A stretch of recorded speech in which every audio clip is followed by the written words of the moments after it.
तो दोस्तों breaking update है ऑयल इंडिया की तरफ से, जहां पर बोनस और डिविडेंड दोनों ही आने वाले हैं। तो देखिए, आपको नोट करके रखना है, मई 20 बोर्ड मीटिंग होने वाली है।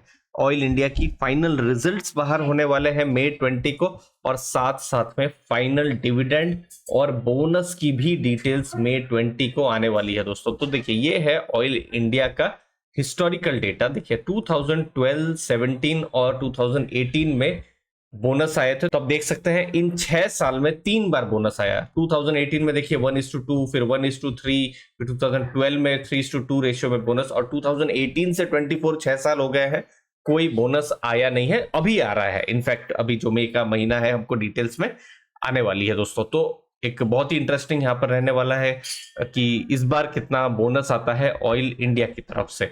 नेक्स्ट है डिविडेंड के बारे में। देखिए लास्ट फाइनेंशियल ईयर में 20 रुपीज का डिविडेंड आया था।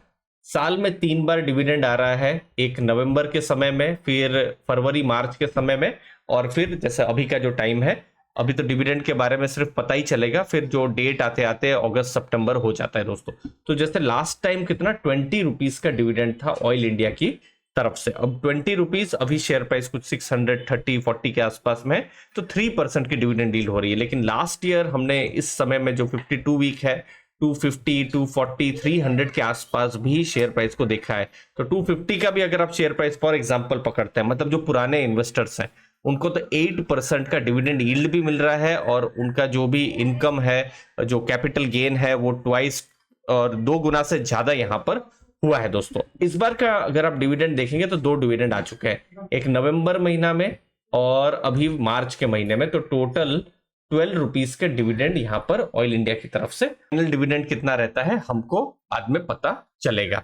आगे ऑयल इंडिया के बिजनेस पे जाए उससे पहले एक इंपॉर्टेंट सूचना, आप हमारा टेलीग्राम लर्निंग ग्रुप को भी ज्वाइन कर सकते हैं, जिसकी लिंक मैंने डिस्क्रिप्शन में दी हुई है। यहाँ पर business analysis, passive income, mutual fund के latest portfolio, mutual fund analysis और पर्सनल फाइनेंस में जो लेटेस्ट स्टफ है वो आते रहते हैं। आपको वैल्यू जरूर मिलेगी। 4400 से बड़ी की ये कम्युनिटी है दोस्तों।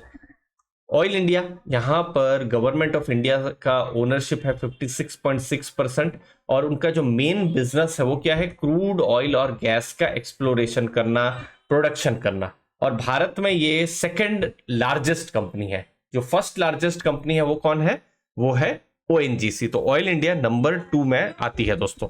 ये उनके रिजल्ट्स आए हुए हैं, कैसा इनका इनकम रहा है। जैसे 9 महीनों का अगर आप देखेंगे, ये है अप्रैल टू दिसंबर 18,682 करोड़ का 2022 में, और इस बार अप्रैल टू दिसंबर 17,924 करोड़। थोड़ा सा इनकम कम हुआ है, प्रॉफिट थोड़ा सा कम हुआ है। जैसे लास्ट टाइम जो था 5,022 करोड़ था, इस बार 3,523 करोड़ यहाँ पर हो रहा है। तो जो ईपीएस है वो भी घटा है, और वो इतना थोड़ा जो डिविडेंड 2 बार आए हैं उससे थोड़ा हिंट भी मिल रहा है कि थोड़ा सा कम यहाँ पर हुआ है। लेकिन आप एबिटा और एबिटा मार्जिन देखेंगे तो पिछली बार से हमको ज्यादा देखने को मिल रहा है। अब ऑयल इंडिया के केस में जो इंटरेस्टिंग चीज वो ये है कि जो प्रोडक्शन है क्रूड ऑयल का मिलियन मेट्रिक टन में, वो इंक्रीज हो रहा है, जो कि ओएनजीसी के केस में हमको नहीं देखने को मिल रहा है। ये देखिए क्रूड ऑयल का, ये देखिए प्रोडक्शन है मिलियन मेट्रिक टन में, ये अप्रैल टू दिसंबर 2022 में देखिए 2.376 एमएमटी था, इस बार 2.511 एमएमटी है।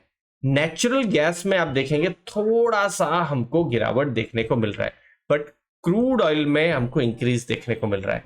अब लास्ट फाइनेंशियल ईयर में बहुत अच्छे प्रॉफिट हुए थे, उसका रीजन भी था क्रूड ऑयल के प्राइसेस बहुत ज्यादा इंटरनेशनल मार्केट में बढ़े थे, तो रियलाइजेशन ज्यादा हुआ था। इस बार रियलाइजेशन 82.8 जो यूएस डॉलर पर बैरल का हमको देखने को मिल रहा है, तो इसीलिए उनको प्रॉफिट हो रहे हैं। और इतने ज्यादा प्रॉफिट हो जा रहे हैं तो जो गवर्नमेंट है विंडफॉल टैक्स भी यहां पर लगा दे रही है। तो क्रूड ऑयल का थोड़ा सा ऊपर लेवल रहे तो जो ऑयल इंडिया है या ओएनजीसी है उनके लिए बहुत अच्छा यहां पर हो जाता है। हाँ, अगर क्रूड के प्राइस अचानक से गिर जाते हैं तो इनके लिए बहुत ही उस केस में पॉजिटिव नहीं होगा। तो इसीलिए ये ध्यान में रखना है कि ये थोड़ा वोलाटाइल और साइक्लिकल बिजनेस है, और क्रूड के जो प्राइसेस हैं उसके ऊपर बहुत डिपेंड करता है। प्रोडक्शन थोड़ा बढ़ रहा है जो कि अच्छी बात है, लेकिन क्रूड के प्राइस पर ये बिजनेस थोड़ा डिपेंड ज्यादा करता है। अब जब रिजल्ट्स आएंगे, बहुत जल्दी आने वाले हैं, तो प्रोडक्शन के नंबर देखना इंपॉर्टेंट रहेंगे कि कितना वो बढ़ रहा है या नहीं बढ़ रहा है। क्रूड रियलाइजेशन लास्ट ईयर के कंपैरिजन में कम है, लेकिन फिर भी स्ट्रांग है। यहाँ आप देख सकते हैं $100 पर बैरल और इस बार $82.89 पर बैरल, लेकिन फिर भी स्ट्रांग है। पहले तो और भी कम हुआ करते थे, लेकिन अब देखना है कि अभी फाइनल रिजल्ट क्या आते हैं। उनका गाइडेंस है FY26 तक 4 मिलियन मेट्रिक टन। अभी 9 महीनों में तो 2.5 मिलियन मेट्रिक टन। अब देखते हैं कि 3 को वो टच कर पाते हैं या नहीं कर पाते हैं, और बाकी 4 का उनका टारगेट है।